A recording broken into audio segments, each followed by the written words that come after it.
each age must evolve its own remedies for existing troubles. And if Jesus were on earth today, living his life in the flesh, he would be a great disappointment to the majority of good men and women, for the simple reason that he would not take sides in present-day political, social, or economic disputes. He would remain grandly aloof while teaching you how to perfect your inner spiritual life, so as to render you manyfold more competent to attack the solution of your purely human problems. Jesus would make all men godlike, and then stand by sympathetically while these sons of God solve their own political, social, and economic problems. It was not wealth that he denounced, but what wealth does to the majority of its devotees. On this Thursday afternoon, Jesus first told his associates that it is more blessed to give than to receive. 5. Personal religion. You, as did his apostles, should the better understand Jesus' teachings by his life. He lived a perfected life on Urantia, and his unique teachings can only be understood when that life is visualized in its immediate background. It is his life, and not his lessons to the 12 or his sermons to the multitudes, that will assist most in revealing the Father's divine character and loving personality. Jesus did not attack the teachings of the Hebrew prophets or the Greek moralists.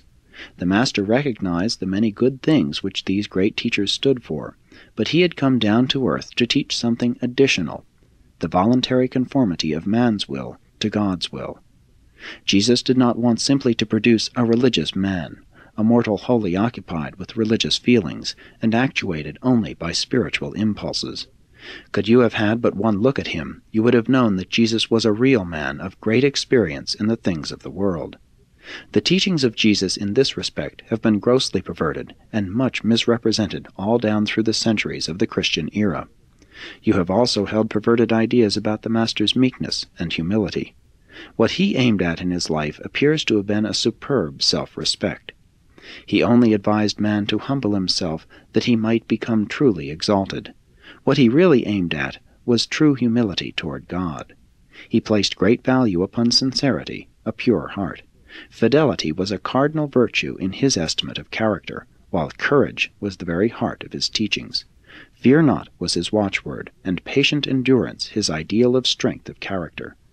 The teachings of Jesus constitute a religion of valor, courage, and heroism, and this is just why he chose as his personal representatives 12 commonplace men, the majority of whom were rugged, virile, and manly fishermen.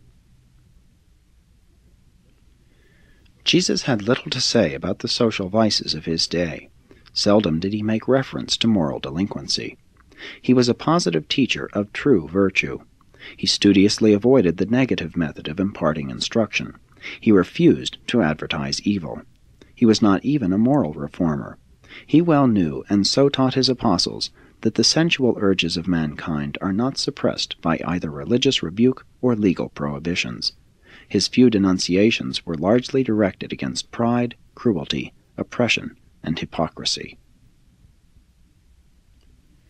Jesus did not vehemently denounce even the Pharisees, as did John. He knew many of the scribes and Pharisees were honest of heart. He understood their enslaving bondage to religious traditions. Jesus laid great emphasis on first making the tree good. He impressed the three that he valued the whole life, not just a certain few special virtues. The one thing which John gained from this day's teaching was that the heart of Jesus' religion consisted in the acquirement of a compassionate character, coupled with a personality motivated to do the will of the Father in heaven. Peter grasped the idea that the gospel they were about to proclaim was really a fresh beginning for the whole human race. He conveyed this impression subsequently to Paul, who formulated therefrom his doctrine of Christ as the second Adam. James grasped the thrilling truth that Jesus wanted his children on earth to live as though they were already citizens of the completed heavenly kingdom. Jesus knew men were different, and he so taught his apostles. He constantly exhorted them to refrain from trying to mold the disciples and believers according to some set pattern. He sought to allow each soul to develop in its own way, a perfecting and separate individual before God. In answer to one of Peter's many questions, the Master said, I want to set men free so that they can start out afresh as little children upon the new and better life. Jesus always insisted that true goodness must be unconscious, in bestowing charity not allowing the left hand to know what the right hand does. The 3 apostles were shocked this afternoon when they realized that their Master's religion made no provision for spiritual self-examination. All religions before and after the times of Jesus, even Christianity, carefully provide for conscientious self-examination. But not so with the religion of Jesus of Nazareth. Jesus' philosophy of life is without religious introspection. The carpenter's son never taught character building. He taught character growth, declaring that the kingdom of heaven is like a mustard seed. But Jesus said nothing which would proscribe self-analysis as a prevention of conceited egotism. The right to enter the kingdom is conditioned by faith, personal belief. The cost of remaining in the progressive ascent of the kingdom is the pearl of great price, in order to possess which a man sells all that he has. The teaching of Jesus is a religion for everybody, not alone for weaklings and slaves. His religion never became crystallized, during his day, into creeds and theological laws. He left not a line of writing behind him. His life and teachings were bequeathed to the universe as an inspirational and idealistic inheritance suitable for the spiritual guidance and moral instruction of all ages on all worlds. And even today, Jesus' teaching stands apart from all religions as such, albeit it is the living hope of every one of them. Jesus did not teach his apostles that religion is man's only earthly pursuit. That was the Jewish idea of serving God. But he did insist that religion was the exclusive business of the 12. Jesus taught nothing to deter his believers from the pursuit of genuine culture. He only detracted from the tradition-bound religious schools of Jerusalem. He was liberal, big-hearted, learned, and tolerant. Self-conscious piety had no place in his philosophy of righteous living.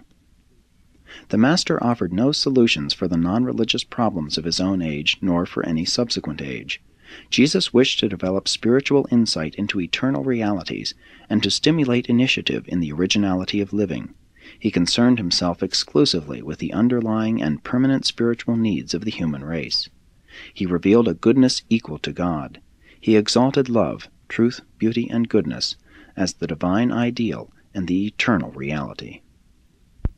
The Master came to create in man a new spirit, a new will, to impart a new capacity for knowing the truth, experiencing compassion, and choosing goodness, the will to be in harmony with God's will, coupled with the eternal urge to become perfect, even as the Father in heaven is perfect. 9. The Day of Consecration. The next Sabbath day Jesus devoted to his apostles, journeying back to the highland where he had ordained them, and there, after a long and beautifully touching personal message of encouragement, he engaged in the solemn act of the consecration of the 12. This Sabbath afternoon Jesus assembled the apostles around him on the hillside, and gave them into the hands of his heavenly Father, in preparation for the day when he would be compelled to leave them alone in the world. There was no new teaching on this occasion, just visiting and communion. Jesus reviewed many features of the ordination sermon delivered on this same spot, and then, calling them before him one by one, he commissioned them to go forth in the world as his representatives. The Master's consecration charge was, "Go into all the world and preach the glad tidings of the kingdom, liberate spiritual captives, comfort the oppressed, and minister to the afflicted. Freely you have received, freely give." Jesus advised them to take neither money nor extra clothing, saying, "The laborer is worthy of his hire." And finally he said, "Behold, I send you forth as sheep in the midst of wolves. Be you therefore as wise as serpents, and as harmless as doves. But take heed, for your enemies will bring you up before their councils, while in their synagogues they will castigate you. Before governors and rulers you will be brought because you believe this gospel, and your very testimony shall be a witness for me to them. And when they lead you to judgment, be not anxious about what you shall say. For the Spirit of my Father indwells you, and will at such a time speak through you. Some of you will be put to death, and before you establish the kingdom on earth, you will be hated by many peoples because of this gospel.